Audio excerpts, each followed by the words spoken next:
श्रीमद् भगवद गीता यह ग्रंथ मानवता के लिए एक अमूल्य धरोहर है। इसमें जीवन के गूढ़ रहस्यों का उद्घाटन है और यह हमें सही मार्ग पर चलने की प्रेरणा देता है। इसमें जीवन और मृत्यु के रहस्यों का उद्घाटन है। यह ग्रंथ हमें सिखाता है कि कैसे हम अपने जीवन को सार्थक बना सकते हैं।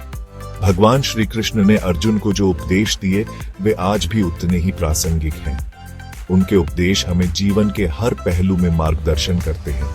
श्लोक 8.10 में भगवान कहते हैं, अर्थात जो मनुष्य निरंतर अभ्यास और भक्ति से अपने मन को एकाग्र करके परमात्मा का ध्यान करता है, वह मृत्यु के समय भी अपने मन को परमात्मा में स्थिर रखकर मोक्ष को प्राप्त करता है। यह श्लोक हमें बताता है कि मृत्यु के समय मन की स्थिति अत्यंत महत्वपूर्ण है। यह हमें सिखाता है कि हमें अपने मन को हमेशा शुद्ध और एकाग्र रखना चाहिए। यह श्लोक हमें बताता है कि मृत्यु के समय मन की स्थिति अत्यंत महत्वपूर्ण है। यदि मृत्यु के समय हमारा मन भौतिक इच्छाओं और मोह माया में उलझा रहेगा तो हम मुक्ति से वंचित रह जाएंगे। यदि मृत्यु के समय हमारा मन भौतिक इच्छाओं और मोह माया में उलझा रहेगा तो हम मुक्ति से वंचित रह जाएंगे। इसलिए हमें अपने जीवन का हर क्षण परमात्मा की भक्ति में बिताना चाहिए।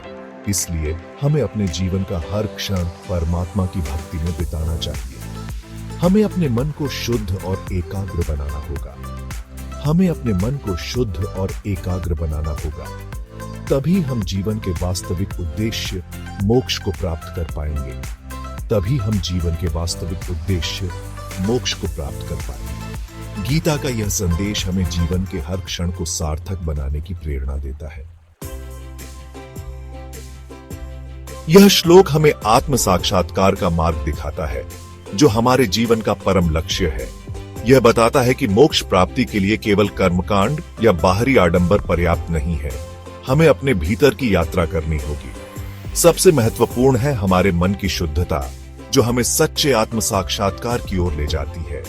हमें अपने मन से लालच, क्रोध, मोह, लोभ जैसे विकारों को दूर करना होगा ताकि हम शांति और संतुलन पा सकें। जब हमारा मन निर्मल और शांत हो जाएगा तभी हम ईश्वर के स्वरूप का ध्यान कर पाएंगे और सच्ची शांति का अनुभव कर सकेंगे।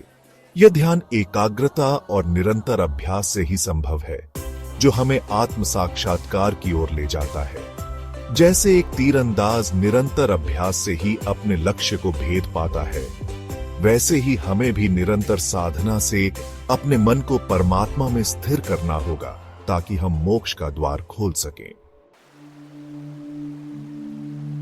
मृत्यु एक अटल सत्य है जिसे कोई भी टाल नहीं सकता।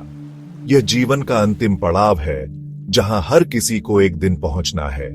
श्री कृष्ण कहते हैं कि मृत्यु के समय हमारा मन जैसा होगा वैसा ही हमारा अगला जन्म होगा। इसलिए मन की शांति अत्यंत महत्वपूर्ण है।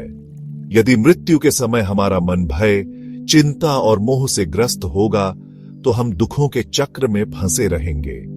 यह चक्र हमें बार बार जन्म और मृत्यु के बंधन में बांधता है। परंतु यदि मृत्यु के समय हमारा मन शांत, प्रसन्न और ईश्वर के ध्यान में रमण कर रहा होगा तो हमें मोक्ष की प्राप्ति होगी। यह मोक्ष हमें जन्म मृत्यु के चक्र से मुक्त करता है। इसलिए हमें मृत्यु से डरना नहीं चाहिए, बल्कि उसे जीवन का एक स्वाभाविक अंग मानकर स्वीकार करना चाहिए। यह स्वीकृति हमें जीवन को सही मायनों में जीने की प्रेरणा देती है। इतिहास ऐसे अनेक संतों और महापुरुषों के उदाहरणों से भरा पड़ा है, जिन्होंने अपने जीवन काल में निरंतर ईश्वर की भक्ति और साधना की और अंत समय में मोक्ष को प्राप्त किया।